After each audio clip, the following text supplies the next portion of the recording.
Herkese merhaba, kanalıma hoş geldiniz. Bu videomda sizlere raf ipten hazırladığım boncuklu burslu çok güzel bir çanta tarifi paylaşacağım. Hemen şöyle modeli yakından göstermek istiyorum. Bakın dikdörtgen bir taban hazırlayacağız. Örgüden yapacağız bu tabanı ama isterseniz sizler hazır taban da kullanabilirsiniz. Bakın tamamen sık iğneden oluşan çok kolay bir örnek. Boncuklarımızı yerleştireceğiz. En son bursumuzu da ördükten sonra çantamıza monte ederek çantamızı bitirmiş olacağız. İç kısmında astar kullanabilirsiniz isterseniz ama bu haliyle de gerçekten çok kullanışı çok güzel oluyor. Çok tarz bir çanta oldu. Takıldığı zaman çok güzel duruyor elde. Bakın çantamızın ağız kısmı da bu şekilde. Gerçekten muntazam güzel bir çalışma oluyor. Bütün detayı da video içerisinde sizlerle adım adım paylaştım. Umarım faydalı bir içerik olur. Bunu böyle elde tutmak için hazırladım ama isterseniz sizler uzun saplar da yerleştirebilirsiniz. Tamamen zevkinize kalmış. İstediğiniz boyutlarda hazırlayabilirsiniz. Nasıl yapacağınızı da video içerisinde sizlerle adım adım paylaştım. Umarım faydalı bir içerik olur. Detaylı tarifimize geçmeden önce sizlerden küçük de bir ricada bulunmak istiyorum. Kanalımıza ücretsiz abone olabilir. Videoyu beğenir ve yorumlarınızı eksik etmezseniz gerçekten çok mutlu olurum. Tarifimize geçelim. Çantam için kullanmış olduğum malzemelerin tamamını Aksa Örgü Butik'ten satın aldım. İletişim bilgilerini sizin için videonun açıklama kısmına ekleyeceğim. Oradan tıklayarak ulaşabilirsiniz. Bu çalışma için raf iplik kullandım. Daha farklı ipler de kullanabilirsiniz. Kullandığım raf ipten 100 gram yani bir yumak yeterli oluyor. Örümü yumuşak, ince metrajlı bir iplik. Eli hiç acıtmıyor. Tavsiye ederim. Bakın şöyle dikdörtgen bir taban hazırlayacağız. Ve tamamen sık iğneden oluşuyor modelimiz. Boncuklarımızı da yerleştirerek çantamızı tamamlamış olacağız. Burada 19 santim çapında bir burs kullanıyorum. Oval bir burs kullanıyorum ama illaki oval olmak zorunda değil. Daha farklı şekillerde burs da kullanabilirsiniz. Daha farklı ölçülerde de kullanabilirsiniz. Benimki 19 santim. Buradaki mantık şu. Çantayı örüp hazırladığımızda daha farklı ipler kullanıyorsanız, benim örneğin aynı sayılarda yaptığınız ipiniz daha kalın, daha büyük bir çanta elde edersiniz. Burada önemli olan bursu açtığımız zaman şöyle çantanın içerisine bakın rahat giriyor olması. Aşırı bol ya da aşırı sıkı olmuyor. Yani böyle zorla girdirmeyeceğiz ya da aşırı da bol olmayacak. Böyle tam oturan bir ölçüde çantanızı ördüğünüz zaman bursunuza rahatlıkla monte edebilirsiniz. Dediğim gibi bu mantıkla çantanızı istediğiniz boyutta hazırlayabilir, istediğiniz şekildeki bursa da bu çantayı uygulayabilirsiniz. Şimdi oval burs dediğim gibi 19 santim. 100 gramlık bir yumak raf ipi yeterli oluyor. 100 gram da böyle ahşap boncuklar kullanacağız. Bunlar da 1 santim çapında. Bakın böyle. Bunlar zaten paket halinde satılıyor. 100 gram şeklinde satılıyor. Malzemelerimiz bu şekilde. 100 gram raf ip, bir tane bursumuz, 100 gramlık da boncuğumuz var.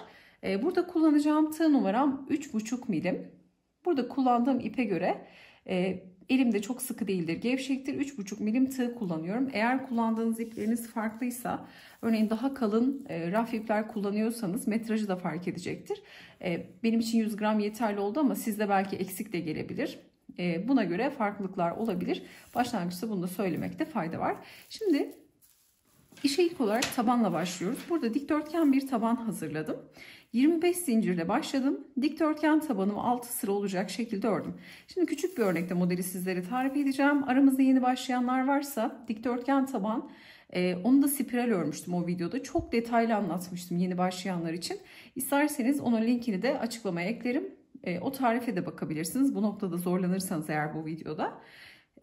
Örgü taban yerine hazır deri tabanlar da kullanabilirsiniz. Taban dikdörtgen olmak zorunda değil. Oval hazırlayabilirsiniz.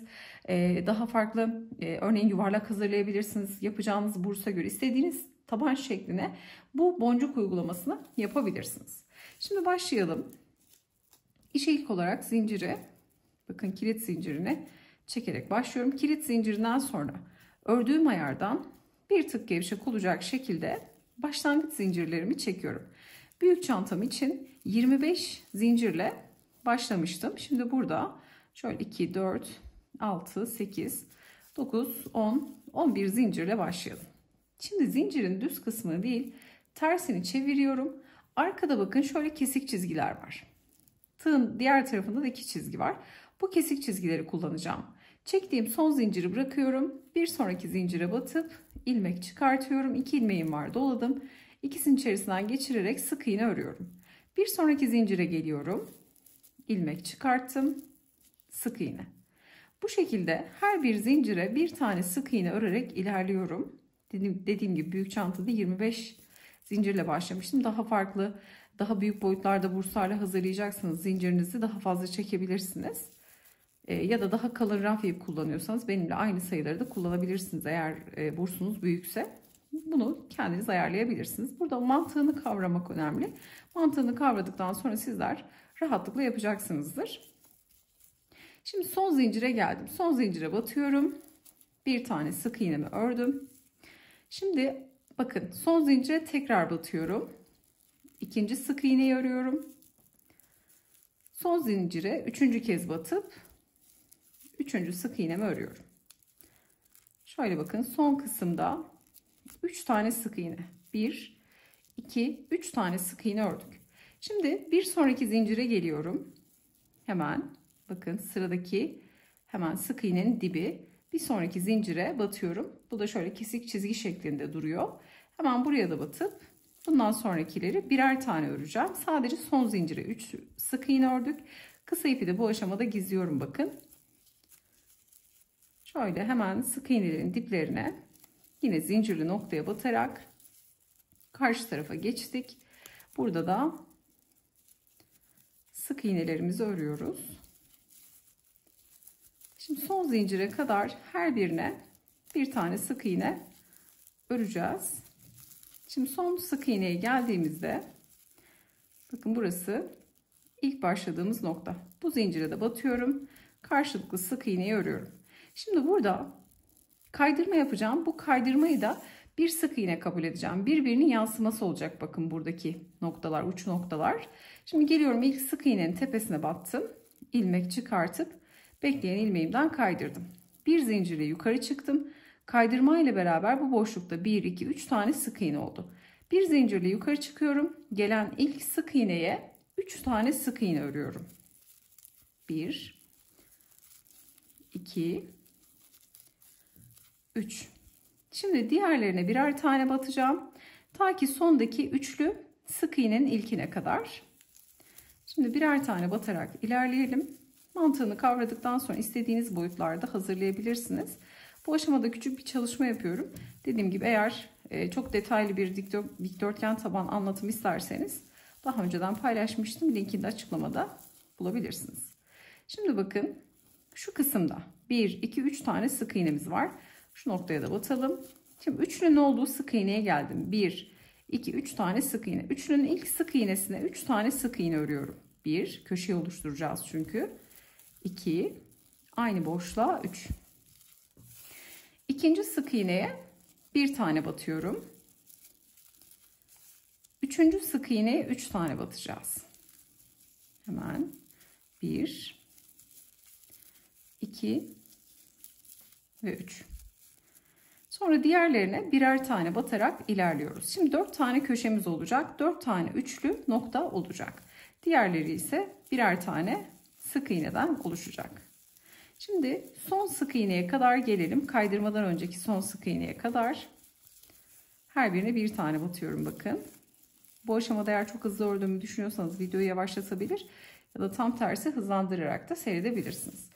Şimdi son sık iğneye geldim. Kaydırma son sık iğne. Hemen son sık iğneye 3 tane sık iğne örüyorum. 1, 2, batıyorum aynı boşluğa. 3. Ve şimdi kaydırmanın olduğu noktaya hiç batmadan buraya hep kaydırma ilerleyecek. Bakın şöyle göstermek istiyorum. Kaydırma devam ediyor. Kaydırmayı da bir sık iğne kabul ediyoruz. Şimdi geldim ilk sık iğnenin tepesine batıyorum. İlmek çıkardım ve bekleyen ilmekten kaydırdım.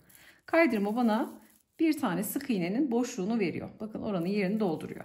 Şimdi bir zincirle yukarı çıkıyorum. Kaydırma yaptığım ilk sık iğneye bir tane sık iğne örüyorum. Üçlü sık iğnenin ilkine bir tane sık iğne, ikincisine 3 tane sık iğne örüyorum. Hemen örelim. 1, aynı boşluğa, 2, aynı boşluğa, 3. sık iğne. Şimdi diğerlerine birer tane batacağım. Ta ki köşedeki üçlüye kadar.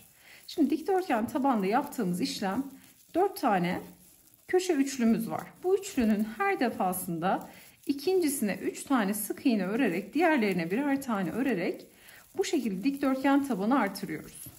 Büyütüyoruz. Şimdi geldim. Üçlünün olduğu noktaya bakın. 1, 2, 3 tane sık iğne aynı boşlukta. Hemen ilkine bir tane. İkincisine 3 tane.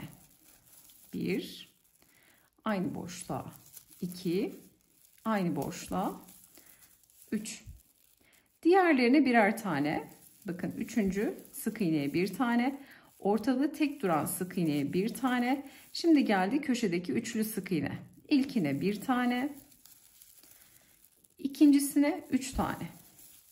1, 2, 3. Diğerlerine ise birer tane örerek ilerliyorum. Şimdi bu sırayı da tamamlayalım.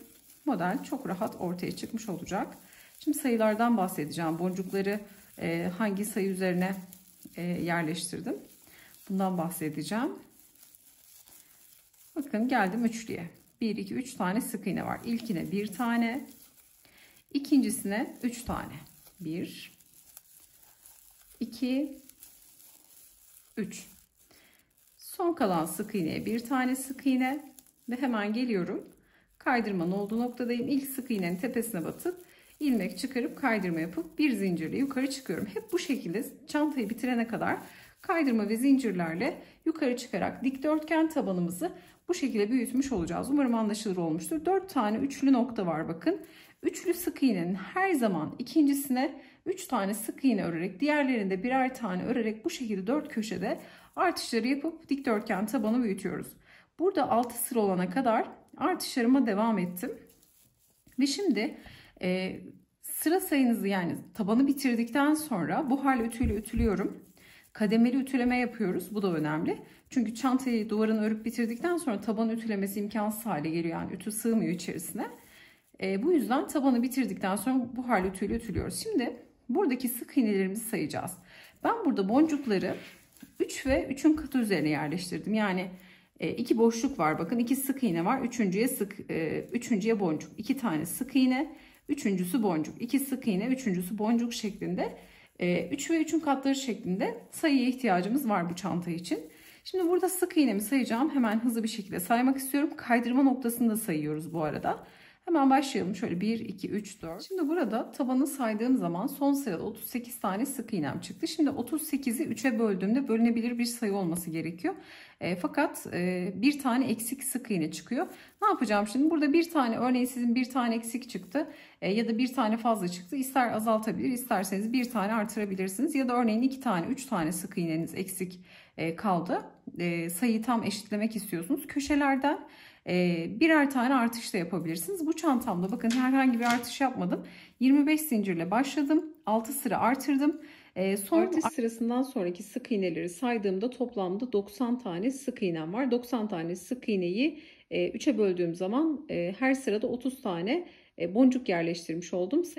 Sayıyı bu şekilde ayarladım. Dediğim gibi modeli 3'ün katına kurdum. Boncukları 3'ün katı olacak şekilde yerleştirdim. Burada da şimdi aynı şekilde 3'ün katı olacak şekilde yerleştireceğim ama 39 tane sık iğneye ihtiyaç var. Şimdi küçük bir örnekle tarif ettiğim için, ama örneğin sizler yapacaksınız.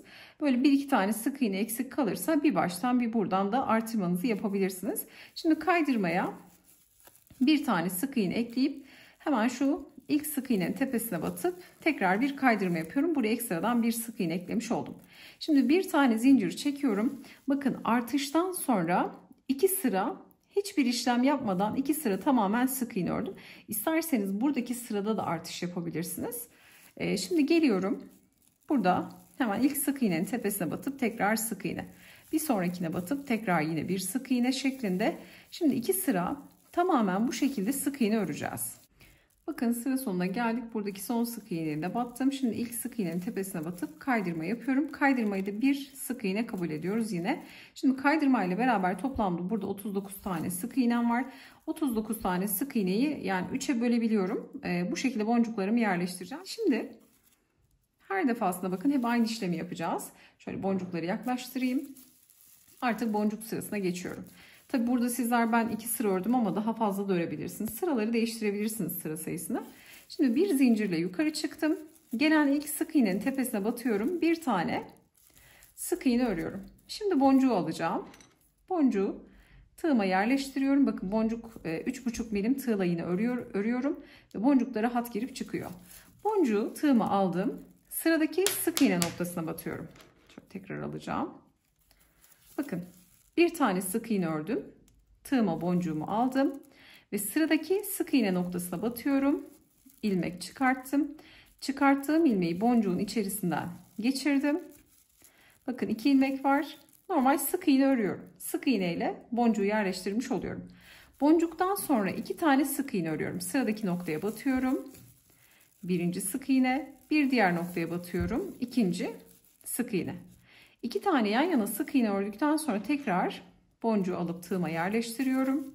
Hemen bir sonraki batacağım sık iğne noktasına batıp ilmek çıkartıyorum. Çıkardığım ilmeği boncuğun içerisinden geçirdim. Bakın 2 ilmek var. Doluyorum, ikisinin içerisinden de geçirerek sık iğne örüyorum. Sık iğne örerek boncuğu yerleştirmiş oluyorum. Bakın içeride de şöyle bir görüntü oluşuyor. 2 sık iğne, 1 boncuk, 2 sık iğne, 1 boncuk şeklinde ilerleyeceğiz. Hemen boncuktan sonra sıradaki gelen boşluğa batıyorum. 1, 2 tane sık iğne örüyorum. Hemen boncuğu tığıma alıp sıradakini boncuklu örüyorum. Bakın 3. noktayı boncuklu örüyorum. İlmek çıkarttım. Boncuğun içerisinden geçirdim. 2 ilmek var. Doluyorum. Tekrar sık iğne örüyorum. Sonra yine 2 tane sık iğne. 1, 2, bir kez daha yavaşça gösterelim. Boncuğu tığıma yerleştirdim. Bakın tutuyorum burada. Hemen sık iğne noktasına, sıradaki noktaya batıyorum. İlmek çıkartıyorum. Biraz da esnetiyorum. Çıkardığım ilmeği boncuğun içinden geçirdim. 2 ilmek var, doladım. İkisini de içerisinden geçirerek sık iğne örmüş oluyorum. Sonra tekrar 2 tane sık iğne. 1, 2, boncuğumu aldım. Boncuğu tutarak yaparsanız kaymaz. Bu şekilde bakın boncukları yerleştiriyorum. Boncukların bu aralığı, boşluğu benim için yeterli oldu. Bakın şöyle koyu renkte daha belirgin. Bu boşluk, 2 sık iğne boşluğu benim için yeterliydi. Ama sizler daha sıkı, daha da boşluklu yapabilirsiniz. Buradaki sayıları kendinize göre ayarlayabilirsiniz. Bu tamamen zevkinize kalmış. Şimdi tarif etmiş olduğum gibi sıra sonuna kadar boncukları yerleştirip gelelim. Sıramızın sonuna geldik. 2 tane sık iğneyi ördüm. Şimdi boncuğumu alıyorum. Bakın son sık iğneye boncuk takıyoruz. Son sık iğneye batıp ilmek çıkartıyorum. Sık iğnemi ördüm. Şimdi kaydırma noktası kalıyor. Başlarken bir tane sık iğne örmüştük. Bir de kaydırmamız vardı. Kaydırmayı sık iğne kabul ediyorduk. Son sık iğneye boncuğu taktıktan sonra ilk sık iğnenin tepesine batıyorum. İlmek çıkartıp kaydırmamı yapıp bir zincirle yukarı çıkıyorum. Yine ilk sık iğnenin olduğu tepe boşluğa batıp sık iğne örüyorum. Şimdi 2 sıra boncuk yerleştirmeden sık iğne öreceğiz. Hemen bakın burada bu şekilde kaydırma ve sık iğne ile aralardaki 2 boşluk sık iğneyi eşitlemiş olduk. Şimdi geliyorum, boncuğun da tepesine batıyorum. Bakın oldukça belirgin. Şöyle başak başak görünen noktalara batıyoruz. Tepelerine batıp bir tane sık iğne. Hemen 2 tane sık iğne var şu arada. Bunların da tepelerine batıyorum. Boncuklu kısımda zaten bakın şöyle tepe boşluğu oldukça belirgin. Bunların da tepelerine batıyorum.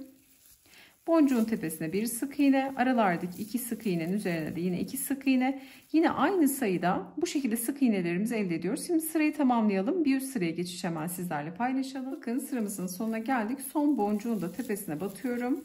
Sık iğne ördüm. Sonra kaydırma geliyor. Kaydırmaya dokunmuyorum. İlk sık iğnenin tepesine batıp ilmek çıkarıp kaydırma üzerine kaydırma denk getiriyorum. Şimdi bir zincir çekip yukarı çıktım. Bir sıra daha sık iğne öreceğim. Hemen ilk gelen sık iğnenin tepesine batıp sık iğne. Hemen bir sonrakine tekrar sık iğne şeklinde. Şimdi sık iğne sıramızı 2'ye tamamlıyoruz. Tamamen her birine bir tane sık iğne örerek sıra sonuna kadar geliyoruz. Bakın boncuk sırasından sonra 2 sıra sık iğne ördüm. Şimdi son noktadayım. Son sık iğneyi de batıp sık iğne. Şimdi kaydırma geliyor. Bakın kaydırmanın olduğu noktaya dokunmadan ilk sık iğnenin tepesine batıyorum. İlmek çıkarıp kaydırma yaptım. Bir zincirle yukarı çıktım.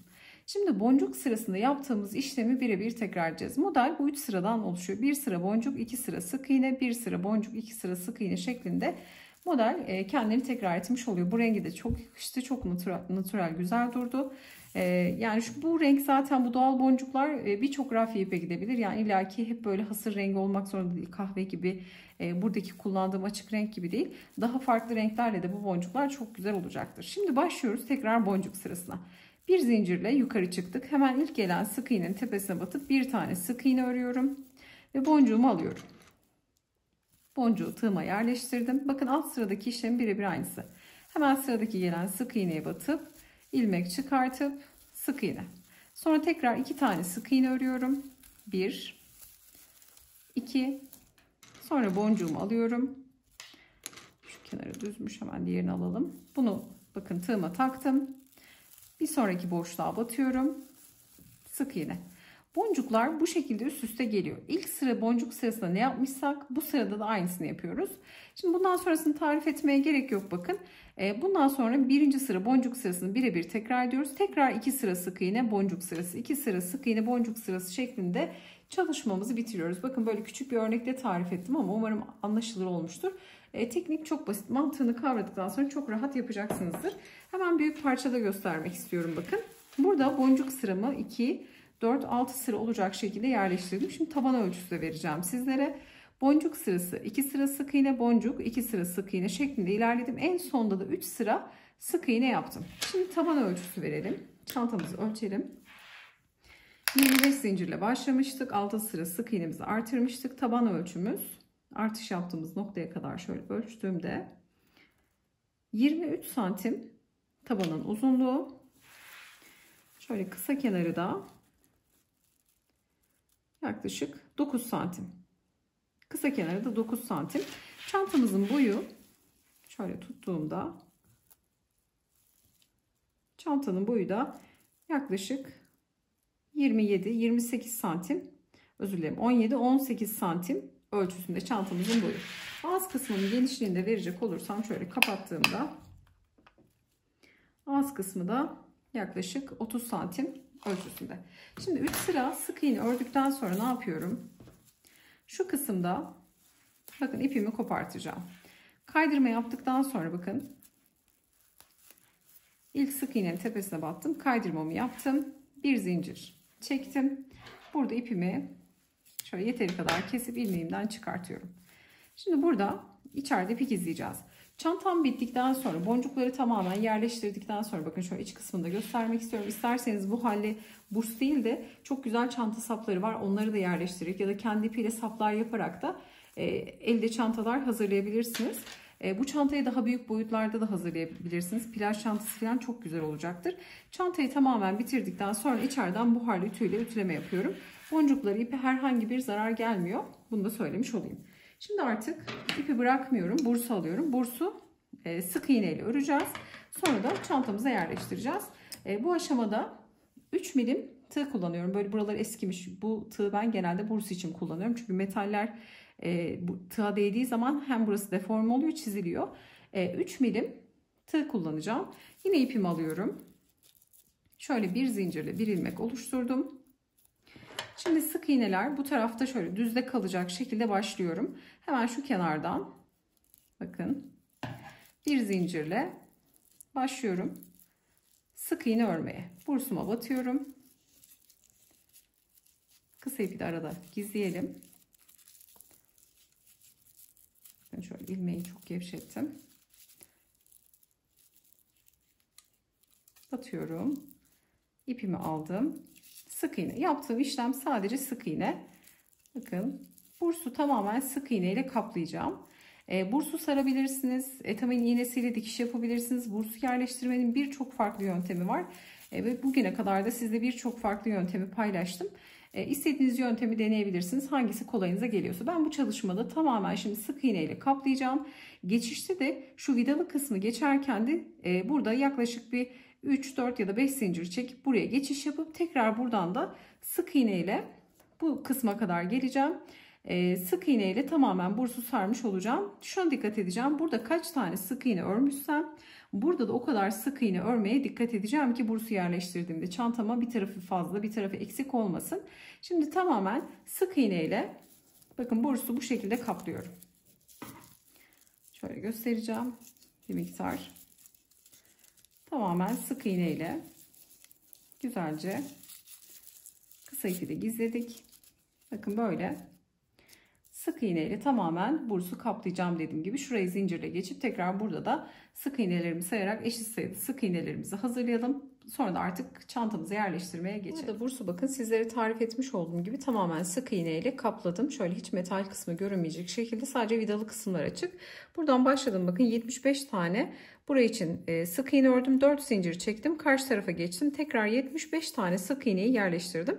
Ve bir tane zincir çekip durdum. Şöyle bakın, rahatlıkla kapanıyor. Eğer bursunuz kapanmazsa, metal bursunuz, şu kısma şöyle 2 tane tığ yerleştirip çok bastırmadan, metal bursa zarar vermeden şu kısmı hafif böyle bakın bastırırsanız, şöyle kapatarak hafif bastırırsanız şu kısımlarda hafif boşluk açtığınız zaman bursun ağız kısmı rahatlıkla kapanacaktır. Bunda şimdi öyle bir problem yok. Bakın rahatlıkla açılıp rahatlıkla kapanıyor. Şimdi bunu sık iğneler şöyle düz gelecek şekilde, bakın böyle dışarıda olacak şekilde yerleştireceğim. Şimdi çantanın kenarı bulmak burada çok önemli. Bizim genelde burslu çantalarda yaşadığımız en büyük problem ne? Düzgün yerleştirmediğimiz zaman çanta çok yamuk görünüyor. Bu da hiç güzel bir görüntü sağlamıyor. Mutlaka bakın tam kenar kısmını bulup, çantanın şu vidalı kısımlarında kenar kısımlarını bulup o şekilde bursu yerleştirmek gerekiyor. Şimdi yapacağımız işlem çok çok kolay. Şimdi şöyle ipi burada şöyle iç kısma koyacağım. Çünkü içeriden gelecek ipim. İpi iç kısma yerleştirdim. Bakın bir zincir çekip ilmeği bırakmıştım burada. Şimdi şöyle kabaca göstereceğim sizlere. Sonra ayarlamasını yapacağım. Kenarda yine aşağıda burada burs kapanacağı için şöyle 5 tane 6 tane sık iğne de bırakabiliriz. Şimdi şöyle kabaca göstermek için sık iğne noktasına batıyorum. Öncelikle şöyle bursa batalım. Bir zincirden sonra son ördüğüm sık iğnenin tepesine batıyorum. Örgüye batıyorum. İpi buradan tığımın ucundan alıp bekleyen ilmekten çıkartıyorum. Şimdi şöyle ilkini yerleştirelim. Bakın önce bursa batacağım. Burstaki sıradaki sık iğneye batıyorum. Örgüdeki sık iğneye batıyorum. Tam tersi de olabilir. Direkt örgüye batıp sonra bursa da batabilirsiniz. Hangisini istiyorsanız o şekilde yapabilirsiniz. Kaydırma yapıyorum. Şöyle bursa batıyorum. Önce burstaki sık iğneye, sonra çantadaki sık iğneye batıp İpi buradan içeriden alıp bakın ilmek çıkartıyorum. Çıkarttığım ilmeği bekleyen ilmekten geçiriyorum. Şöyle bir miktar öreceğim. Rahat görünsün. Bakın. Bursa battım. Burstaki sık iğneye. Buradaki çantadaki sık iğneye batıyorum. İlmek çıkartıyorum. Çıkarttığım ilmeği bekleyen ilmekten geçiriyorum. Şöyle bir görüntü oluşuyor. İsterseniz direkt çantaya da batabiliriz. Çantaya batıp sonra bursa batarsanız o şekilde de güzel bir görüntü oluşur. Önce çantaya, sonra bursa. Aradaki farkı görmeniz için şöyle ikisinden de bir miktar örmek istiyorum. Hangisi hoşunuza gidiyorsa iki yöntemi de kullanabilirsiniz. Bakın. Bu arada aynı noktaları ikişer tane batabilirsiniz. Bazen dengeli yerleştirmek için bursu. Bazen aynı noktaları da 2 tane battığımız olur. Sizler elinize aldığınız zaman zaten yerleştirmeyi çok rahatlıkla yapacaksınızdır. Şöyle uygun boşluğa batıyorum. Önce çantaya batıyorum. Sonra bursa batıyorum bakın. Ve kaydırma yapıyorum. Sadece şu kısmı görün diye hangisi hoşunuza giderse onu kullanırsınız. İsterseniz önce çantaya sonra bursa batıp kaydırma yaparsınız. Ya da önce bursa sonra çantaya batıp kaydırmalarınızı oluşturursunuz. Şimdi aradaki farkı bakalım. Bakın. Sanki bursa batıp sonra çantaya battığımızda daha güzel bir görüntü oluşuyor. Çünkü şurada hafif bir açıklık oluyor bakın. Buradaysa o açıklık olmuyor. Tamamen kapanıyor. Ben şimdi önce bursa sonra çantaya batarak bursu size tarif etmiş olduğum gibi kaydırma yöntemiyle yerleştireceğim. Bakın. Güzelce yerleştireceğiz. Şuralarda mutlaka açıklık bırakalım. Yaklaşık bir 5 sık iğne olabilir bu. Ne kadar istiyorsanız o kadar boşluk bırakırsınız. Boşluk bırakacağınız zaman da kaydırmalar yaparsınız. Burada bu noktaya dokunmadan sadece çantada kaydırmalar yapıp sonra bu tarafa geçip buradan da birleştirmeler yaparak bursu yerleştirmiş olacağız. Şimdi bursu yerleştirip çantamızın son halini de sizlerle paylaşalım. Bursumuzu bakın sizlere tarif etmiş olduğum gibi yerleştirdim. Şurada da yaklaşık 4-5 tane sık iğne boş bıraktım. Burada bursta çok fazla sık iğne çalıştığım için 75 tane sık iğne çalıştığım için bursta genelde sık iğneleri atlayarak çantada sık iğne hiç atlamadan bu şekilde kaydırmalarla birleştirmiş oldum bakın. Sizler isterseniz bu çantayı daha geniş isterseniz bu tam ağzına göre oldu. Daha büyük de çalışabilirsiniz. Bakın şöyle kapattığımda göreceksiniz gerçekten çok güzel oluyor. Tam kalıp gibi Bakın bursa uygun bir çanta oldu. Tarifimiz de bu şekildeydi. Umarım sizler de beğenir ve denersiniz. Yapacak olanlara kolaylıklar diliyorum. Videomuzu beğenmeyi, yorum bırakmayı, kanalımıza abone olmayı unutmayın. Bir sonraki videoda görüşünceye dek hoşça kalın.